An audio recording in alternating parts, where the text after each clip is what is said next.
My father looked me dead in the eyes and said 5 words that erased half a decade of my life. "You're done here, Kelvin." The boardroom was quiet.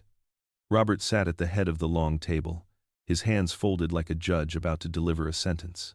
To his right sat my younger brother, Evan, wearing that expensive gray suit he loved so much. And next to Evan was our IT manager, Dennis, a laptop open in front of him, looking like he'd rather be anywhere else. I didn't understand at first. I thought maybe there was a problem with a client. Maybe a truck broke down. Maybe someone needed me to fix something, like always. But Robert slid a folder across the table toward me. "Open it," he said. I did.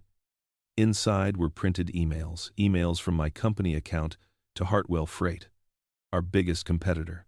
Client lists, pricing structures, delivery schedules, everything a rival would need to steal our business.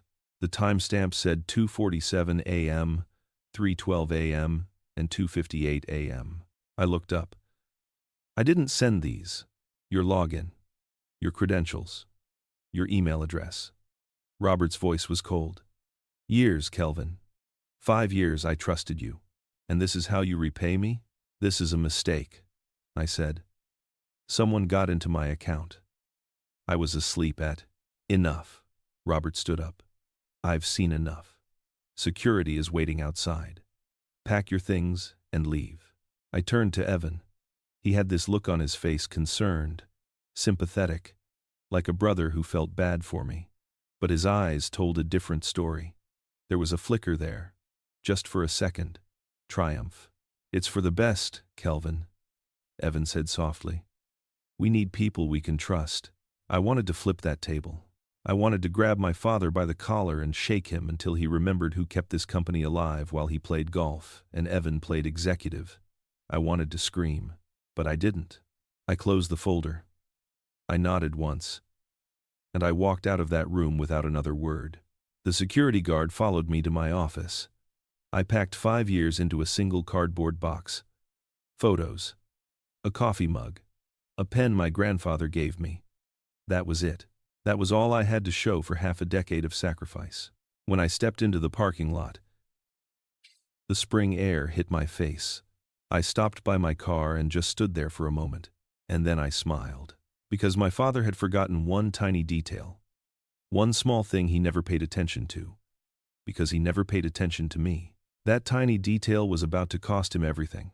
I was 24 years old when I watched my father's empire start to crumble. It was 2015, and the economy had turned against industries like ours. Fuel prices swung hard. Clients pulled contracts. Creditors started circling like wolves smelling blood. Lester Logistics, the company my grandfather built from a single delivery truck, was 3 months away from closing its doors. I was finishing my business degree at the time, just a few credits short of graduation. I had plans. I was going to get my diploma, move to Chicago and work for a consulting firm. I had interviews lined up. I had a future mapped out. Then my mother called. "Your father won't say it," Margaret told me. "But he needs you. The company needs you. Please come home." So I did. I dropped out of school. I packed my apartment. I drove back to Pittsburgh with everything I owned, stuffed into my car. And when I walked into Lester Logistics for the first time as an employee, I told myself it was temporary, just until things stabilized. That was a lie I believed for 5 years. Robert didn't welcome me with open arms. He didn't say thank you. He handed me a clipboard and told me to shadow the dispatch team until I understood how real work gets done. Slowly, things started to turn around. Not because of luck, because I found ways to cut costs without cutting people. I renegotiated fuel contracts. I built a new scheduling system that reduced empty miles by 18%. I got my hands dirty in ways Robert never had to. But here's the thing about being useful. People stop seeing you and start seeing a tool. Robert never said, "Good job, Kelvin." He never told clients, "My son saved this company." At meetings, he'd talk about the team's effort or Lester resilience. My name never came up. I told myself it didn't matter. I told myself that family didn't need words, that Robert showed love through expectation, through trusting me with responsibility. I was 24 when I made that deal with myself. I'd give everything to this company. And one day, Robert would see me. Really see me. I held on to that belief for half a decade. I was a fool. Over the next 5 years, I became the engine that kept Lester Logistics running. I didn't have a fancy title. I didn't have a corner office. What I had was a phone that never stopped ringing and a to-do list that never got shorter. When a driver quit without notice, I drove the route myself. When a client threatened to leave over a late shipment, I personally delivered an apology and a discount. When our fleet tracking system became outdated, I spent months researching vendors, negotiating prices, and overseeing the installation myself. I worked 60 hours per week. Sometimes 70. I missed birthdays. I missed the holidays. I missed my own wedding anniversary once because Robert needed me to close a deal with the Henderson Group, a contract worth $2 million a year. My wife at the time told me I loved that company more than I loved her. I told her that wasn't true. But when she filed for divorce 2 years later, I didn't fight it. I didn't have the energy. The company had taken everything I had, and you know what? The company thrived. By year 3, we had doubled our client base. By year 5, Lester Logistics was one of the top regional carriers in the state. We landed accounts I once thought were impossible, the Marchetti family business, Dataflow Industries, and a dozen other names that used to laugh when we walked into their offices. But here's what nobody talked about. Those clients didn't stay because of the Lester name. They stayed because of me. I was the one who remembered their kids' names. I was the one who showed up when shipments went wrong. I was the one who answered calls at midnight and made problems disappear before morning. The Henderson Group told me directly, "Kelvin, we don't do business with Lester Logistics. We do business with you." I should have understood what that meant. I should have seen my own value. But I was so focused on earning Robert's approval that I never stopped to realize I had already surpassed him. Robert never noticed. To him, I was background noise. Reliable. Predictable. Easy to overlook. He'd walk past my desk without a word. He'd take credit for deals I closed. He'd tell investors about Lester innovation while I sat in the back of the room, exhausted and invisible. I kept a habit during those years that everyone thought was strange. Every night before leaving, I backed up my entire work computer to an encrypted personal drive. Emails, contracts, access logs, everything. Robert called it paranoid. Evan called it obsessive. I called it insurance. I never thought I'd actually need it. Evan came back in my 3rd year with Lester Logistics like a prince returning to claim his throne. He was 25 when he finished his MBA at a top business school. He'd spent those years in lecture halls and networking events while I spent mine in warehouses and on loading docks. He had theories. I had calluses. But Robert didn't care about calluses. The day Evan walked into Lester Logistics, everything changed. Robert smiled in a way I hadn't seen in years. He introduced Evan to every department head personally. He threw a welcome dinner at the nicest restaurant in Pittsburgh. I wasn't invited. Within 6 months, Evan was promoted to Director of Strategy. Within 18 months, he was Vice President. He had business cards with embossed letters and an office twice the size of mine. I still didn't have a title. Evan loved to talk. He used words like scalability and market penetration and synergistic partnerships. He made PowerPoint presentations with colorful charts and bold predictions. Robert ate it up. He'd nod along in meetings like Evan was revealing secrets of the universe. But here's what Evan didn't do. Work. He didn't know the drivers' names. He didn't understand our routing software. He couldn't tell you the difference between a flatbed and a box truck. When his growth initiatives caused scheduling disasters, guess who cleaned up the mess? Me. Always me. I tried talking to Robert once. I sat in his office and explained, calmly, that Evan's ideas sounded good on paper but were hurting operations. I showed him numbers. I showed him client complaints. I showed him driver turnover reports. A few weeks before everything fell apart, I proposed something that seemed routine at the time. An internal audit of our vendor contracts. We were spending more on equipment maintenance and consulting services than the previous year, and I wanted to find cost savings. Robert barely looked up from his desk when I mentioned it. "Fine," he said. "Just don't slow anything down." I didn't think much of it. It was the kind of operational work I'd been doing for years. Looking back now, that audit request probably signed my death warrant. Robert listened for about 2 minutes. Then he cut me off. "Evan is the future of this company," he said. "Your job is to keep things running while he builds something bigger. Stop being jealous and do your work." Jealous. That word hit me like a punch to the stomach. I wasn't jealous. I was exhausted. I was watching my brother get handed everything I had earned, and I was supposed to smile and support him, so I did. Because that's what I always did. I kept my head down. I kept fixing problems. I kept backing up my files every single night, adding to that encrypted drive like a man building a lifeboat he hoped he'd never need. Evan noticed the habit once. He laughed and said, "What are you so afraid of, Kelvin? Think someone's out to get you?" I didn't answer, but looking back now, I think some part of me already knew. Some part of me was waiting for the betrayal that was coming. It was a Tuesday in March when my world collapsed. The morning started like any other. I woke up at 5:30, checked my emails, and drove to the office before sunrise. I had a meeting with the Henderson Group scheduled for Thursday, and I wanted to review the contract details one more time.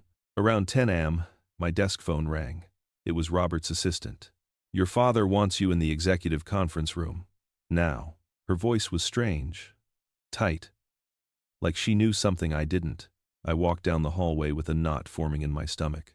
When I opened the conference room door, I saw Robert sitting at the head of the table. Evan sat to his right, arms crossed, face arranged into something that looked like concern. Our IT manager, Dennis, sat at the far end with a laptop open in front of him. Nobody said hello. "Sit down, Kelvin," Robert said. I sat. Robert slid a manila folder across the table. "Open it." Inside were printouts of emails, dozens of them, all sent from my company email address to Hartwell Freight, our biggest competitor. The attachments included client contact lists, pricing structures, delivery schedules, and internal cost breakdowns, everything a rival would need to undercut us and steal our accounts. The timestamps caught my attention: 2:47 a.m., 3:12 a.m., and 2:58 a.m. I was asleep at those times. I knew it with absolute certainty. "I didn't send these," I said. "Your login credentials," Robert replied. "Your email account. Your computer." His voice was flat and cold. "Dennis confirmed the emails originated from your workstation." I looked at Dennis. He wouldn't meet my eyes. "Someone accessed my account," I said. "Someone used my credentials. This is a setup." Robert slammed his hand on the table. "Enough excuses. Years, Kelvin. 5 years I trusted you with this company, and you sold us out to Hartwell. I would never." I said enough. "You're done here, Kelvin." "You're done here, Kelvin." I turned to Evan. He shook his head slowly, like a disappointed sibling. "I didn't want to believe it either," he said softly. "But the evidence is right there, Kelvin."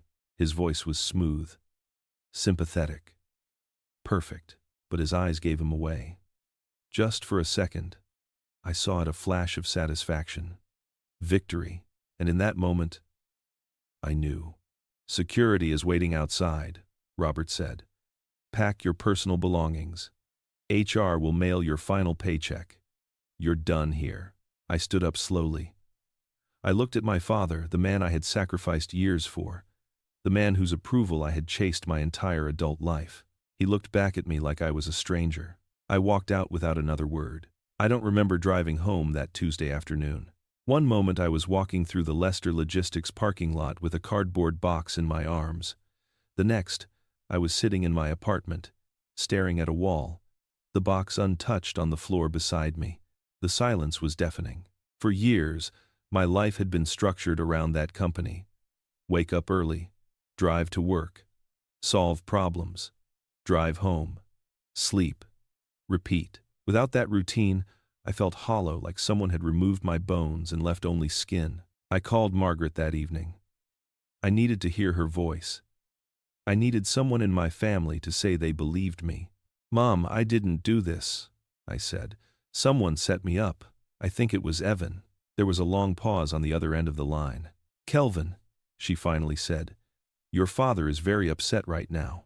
Maybe you should give him some time to cool down. These accusations against your brother, they're not helping. They're not accusations. I'm telling you the truth." "I think you're confused," Margaret said. "You've been under a lot of stress. Maybe this is for the best. Some time away might give you perspective." I hung up before I said something I'd regret. That night, I sat on my couch with a bottle of water and a head full of questions. Who had done this to me? Why? What did they gain from destroying my reputation? The answers kept pointing to one person. Evan. He had access. He had motive. He wanted me gone. But I couldn't prove it. I couldn't prove anything. Then I remembered. The backup drive. I had copied my work computer every single night. Emails, system logs, access records, file changes. Everything was stored on an encrypted drive that I kept in my nightstand drawer. Robert had called it paranoid. Evan had called it obsessive. I called it my only chance. I pulled out the drive, plugged it into my laptop, and started searching. The files were organized by date. I navigated to March to the nights those emails were supposedly sent. If someone had accessed my computer remotely, there would be a record. If someone had used my credentials from another location, the logs would show it. My hands were shaking as I opened the first folder. Somewhere in this data was the truth. Somewhere in these files was proof that I didn't betray my family. And if I was right about Evan, there might be something even bigger hiding in plain sight. I spent the next 3 days living inside that backup drive. By Friday night, I'd barely slept, barely eaten, just sat at my kitchen table scrolling through years of files. Most people thought my backup habit was ridiculous. Robert used to shake his head whenever he saw me copying files at the end of the day. "You act like someone's going to frame you for murder," he once said. Evan was worse. He'd make jokes about it in front of other employees. "Kelvin doesn't trust anyone," he'd say with that smug grin. "He probably has files on all of us." They thought I was paranoid. Maybe I was. But paranoid people keep records. And records don't lie. On the third night, Friday, just past midnight, I found it. I was reviewing system access logs from March 3rd, one of the dates when those fake emails were sent. According to the printouts Robert showed me, an email left my account at 2:47 a.m. I was home, asleep. I hadn't been anywhere near my work computer. But someone had. The log showed a remote access session starting at 2:41 a.m. Someone had connected to my workstation from inside the Leicester Logistics building using administrator credentials. The session lasted 11 minutes. During that window, my email application was opened. Files were attached, and messages were sent to Hartwell Freight. Then the session ended. Clean, quiet, like it never happened.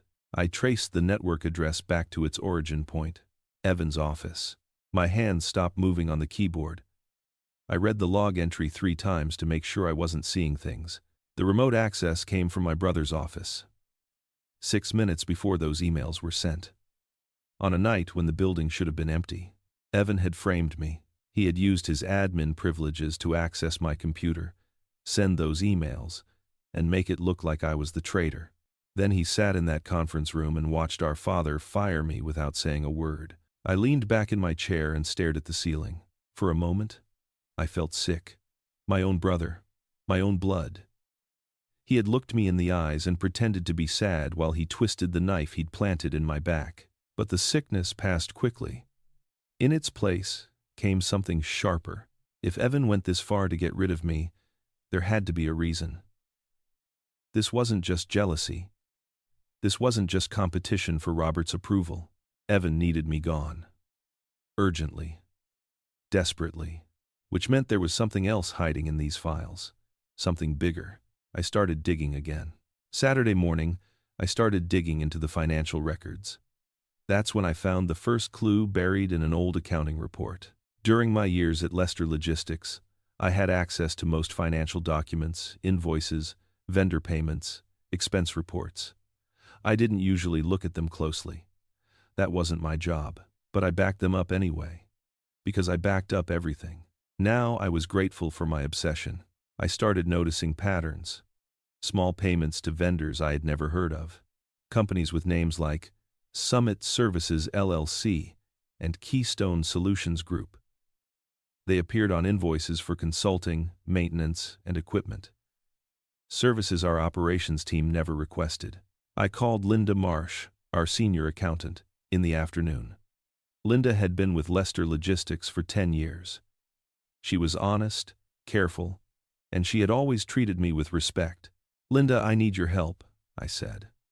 "I'm looking at some vendor payments that don't make sense." There was a pause. "Kelvin, I heard what happened."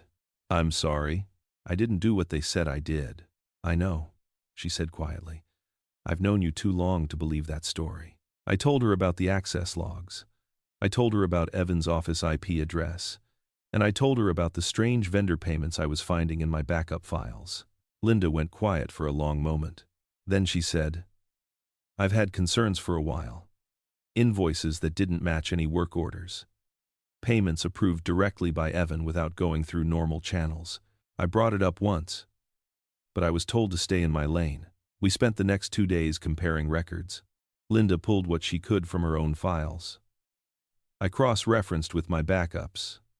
The picture that emerged made my stomach turn. The shell companies were all connected to people in Evan's circle. One was registered to the brother of a woman Evan had been dating. Another listed a college friend of his as the registered agent. The addresses were residential homes and P.O. boxes, not business offices. Over 3 years, these fake vendors had received payments totaling $4.2 million. Evan hadn't just framed me. He had been stealing from our father's company the entire time. Slowly, carefully, moving money into pockets that would never be traced unless someone looked closely. And the reason he needed me gone? I had requested an internal audit 2 weeks before I was fired. I wanted to review vendor contracts for cost savings. That audit would have exposed everything. Evan didn't push me out because he hated me. He pushed me out because I was about to catch him. Monday morning, I called Robert and asked to meet. He didn't want to. I could hear it in his voice. The irritation, the dismissal. But I told him I had something important to show him. Something about the company. He agreed to meet at his house that evening. I printed everything. Access logs, financial statements, corporate registration documents for the shell companies, bank routing numbers, a timeline showing when Evan's thefts began and how they escalated. When I arrived at the house where I grew up, Margaret answered the door. She didn't hug me. She barely looked at me. She just pointed toward the kitchen and walked away. Robert sat at the kitchen table with his arms crossed. "Make this quick," he said. I sat down across from him and opened the folder. "I need you to listen. Please." I walked him through everything. I showed him the remote access logs proving someone from Evan's office had connected to my computer minutes before those emails were sent. I showed him the phantom vendors companies that didn't exist, addresses that led nowhere. I showed him the money trail. $4.2 million moved out of Lester Logistics over 3 years into accounts connected to Evan's friends. I spoke calmly. I kept my voice steady. I laid out the facts like I was presenting a business plan. Robert looked at the papers. He picked up a few pages, scanned them, then set them back down. "This is fake," he said. I blinked. "What? You fabricated this?" Robert pushed the folder back across the table toward me. "You think I'm going to believe my own son Evan stole millions and framed you? You're desperate, Kelvin. You got caught. And now you're trying to take him down with you. Look at the documents. Look at the bank accounts. It's all there. I don't care what you put together on your computer." Robert stood up. "Evan made mistakes. He's young, but he's family.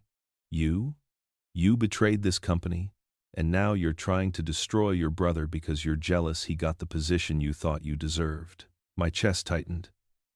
"I'm not jealous. I'm trying to save the company. If you take this to anyone, the board, the police, the media, I will destroy you." Robert's voice was low and dangerous. I'll make sure you never work in this industry again. You'll be blacklisted. Finished. Do you understand me? Margaret stood in the doorway, silent, watching. I looked at my father. I looked at my mother. I realized in that moment that no amount of evidence would ever be enough. Robert had chosen his favorite son, and I would always be the outsider. I picked up the folder and walked out. I didn't sleep that night. I sat in my apartment with the evidence folder on the table in front of me, wrestling with the hardest choice I had ever faced. Option 1. Stay silent. Let Evan's crimes remain hidden. Walk away and rebuild my life somewhere else. Maybe, eventually, Robert would realize his mistake. Maybe the family would heal. Option 2. Report everything. Take the evidence to the authorities. Watch my father's company, the company I had saved, get torn apart by investigators and media. Lose my family forever. Neither option felt like winning. I thought about Robert. I thought about the years I had given him, the sacrifices I had made, the approval I had chased and never received. Part of me wanted to walk away and let Evan's theft collapse the company on its own. Let Robert learn the hard way. But that wasn't just about Robert anymore. There were 400 people working at Lester Logistics. Drivers who had families to feed. Dispatchers who depended on their paychecks. Mechanics who had been with the company for decades. If Evan kept stealing, the money would run out. The company would fail, and all those people would lose their jobs without understanding why. They deserved better than that.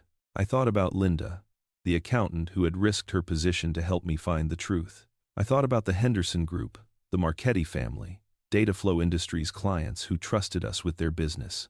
They deserved to know their logistics partner wasn't being run by a thief. And I thought about myself. If I stayed silent, I would carry this secret for the rest of my life.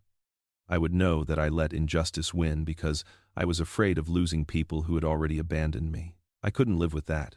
Around 3 a.m., I made my decision. I copied all the files to a clean folder. I wrote a summary explaining what Evan had done, the framing, the embezzlement, the shell companies. I printed a full report with timestamps, bank records, and access logs. When the sun came up Tuesday morning, I got dressed, put the evidence in my bag, and drove to the federal building downtown. The FBI field office opened at 8 a.m. I was waiting at the door. A young agent named Williams took my statement. He looked through the documents for over an hour, asking questions, taking notes. When he finished, he told me they would investigate. I gave him everything.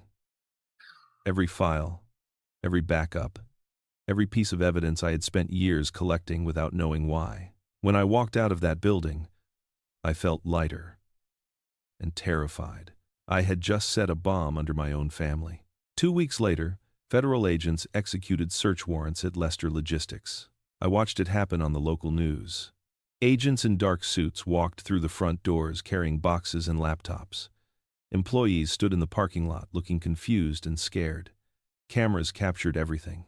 The headline read, "Federal investigation targets Pittsburgh logistics firm for fraud and embezzlement." By that afternoon, Evan had been taken in for questioning. By evening, he was formally charged with wire fraud, embezzlement, and unauthorized computer access. His bail was set at $500,000. The media loved the story.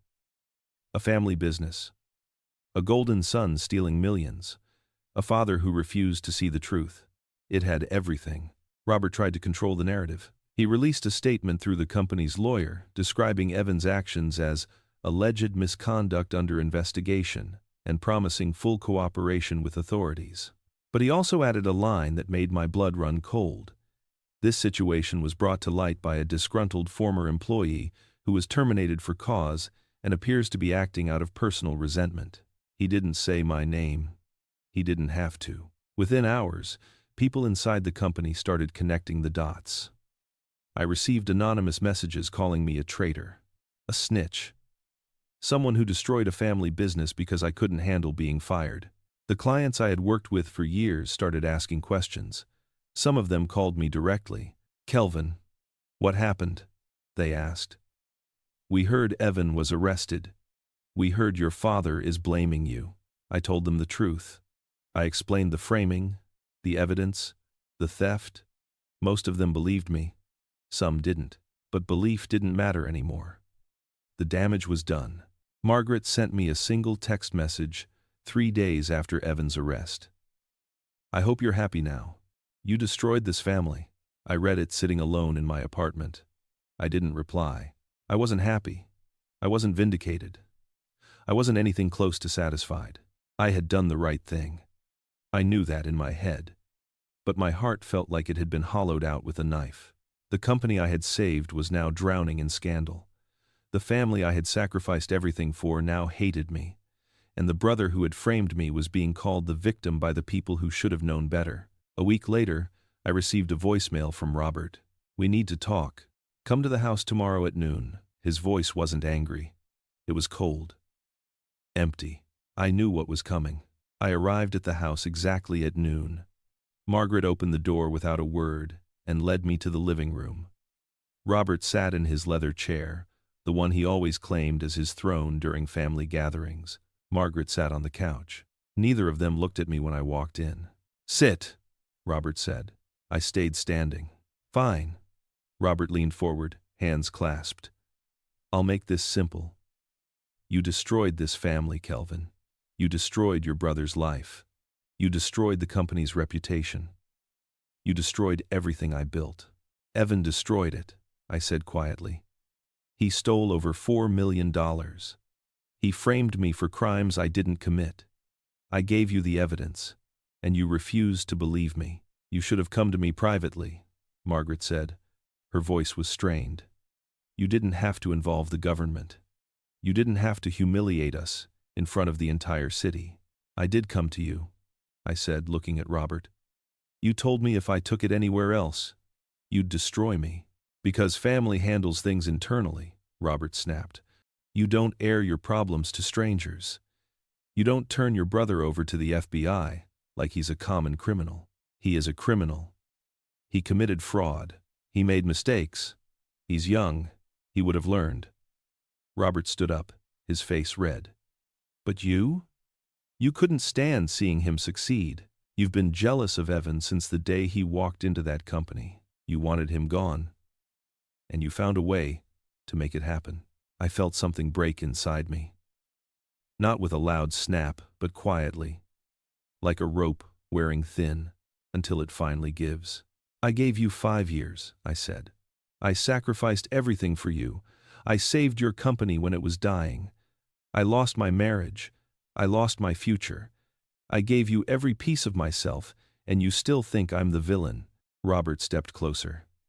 His voice dropped low and sharp. "You were supposed to be loyal. You were supposed to protect this family. Instead, you burned it to the ground." He paused. "You're not my son anymore. You're not welcome here. You're not in the will. As far as I'm concerned, you don't exist." Margaret said nothing. She just stared at the floor. I looked at both of them one last time. "The people who raised me. The people I thought I'd do anything for. Goodbye," I said. I walked out. The door closed behind me. I didn't cry. I didn't scream. I just got in my car and drove away. 3 months after Robert disowned me, I received an unexpected phone call. "Is this Kelvin Lester?" "Yes. This is Laura Bennett, CEO of Hartwell Freet. Do you have a few minutes to talk?" I almost hung up. Hartwell was the competitor Evan had tried to frame me for leaking information to. The company Robert accused me of betraying him for.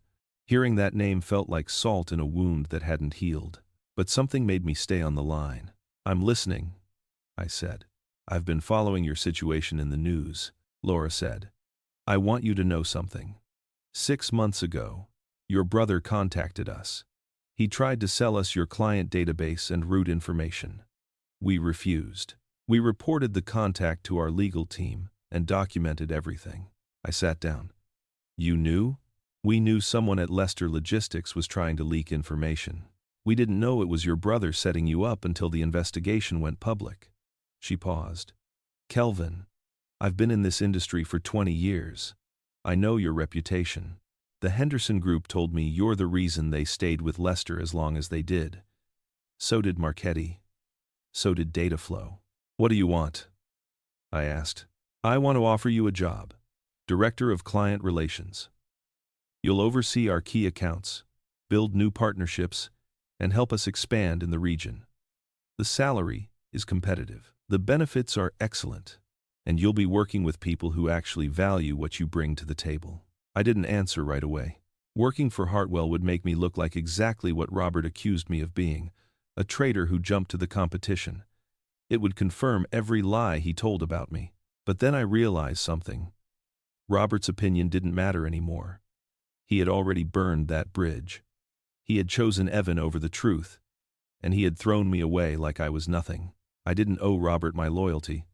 I didn't owe him my future. When can I start? I said. Laura laughed. How about Monday? Monday works. When I hung up, I felt something I hadn't felt in months. Hope. Not for reconciliation with my family.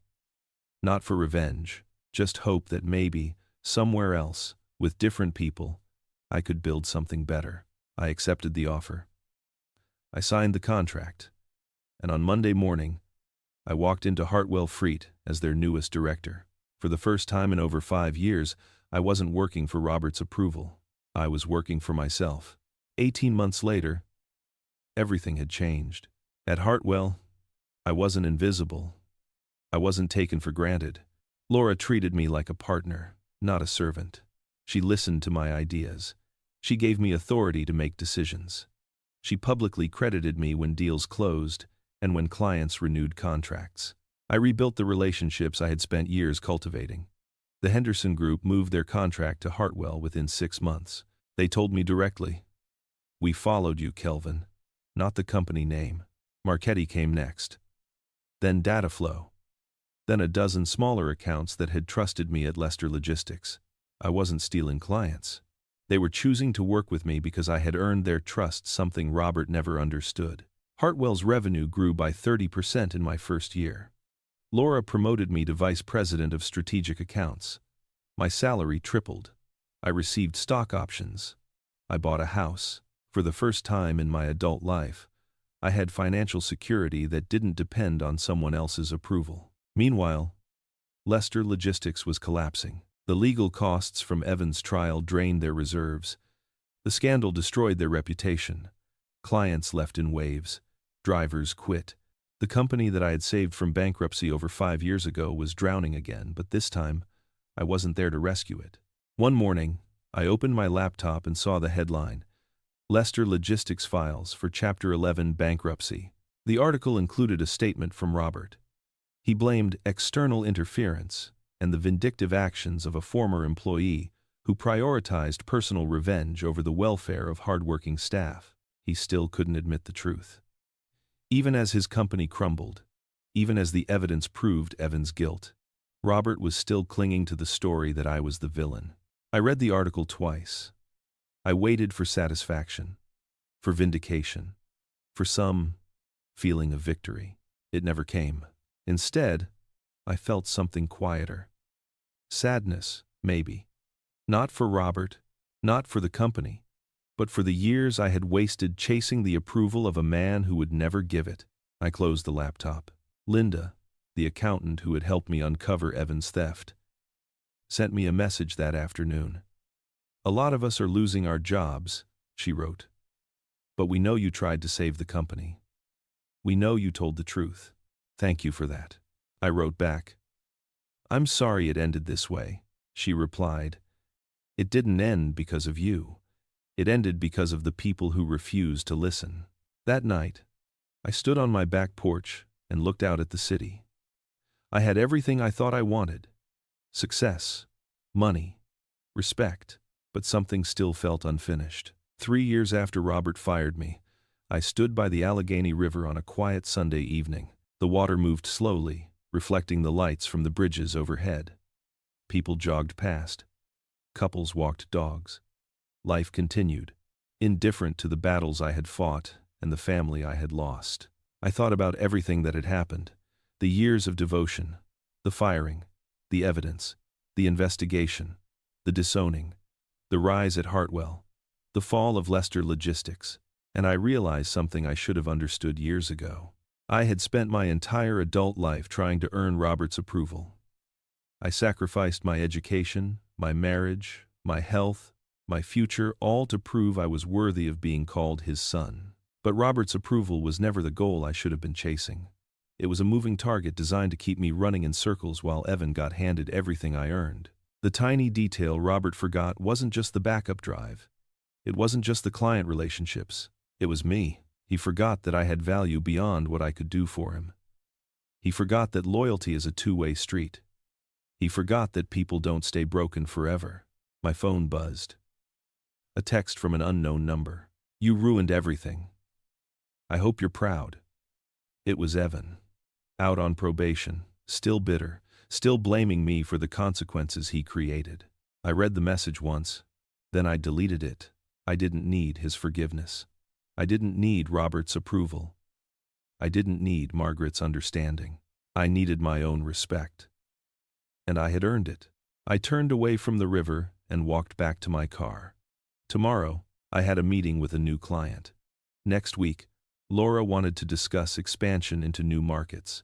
Next month, I'd be speaking at an industry conference. My life wasn't defined by the family that rejected me. It was defined by the choices I made after they did. I picked up my car keys and drove home, with the past behind me, where it belonged.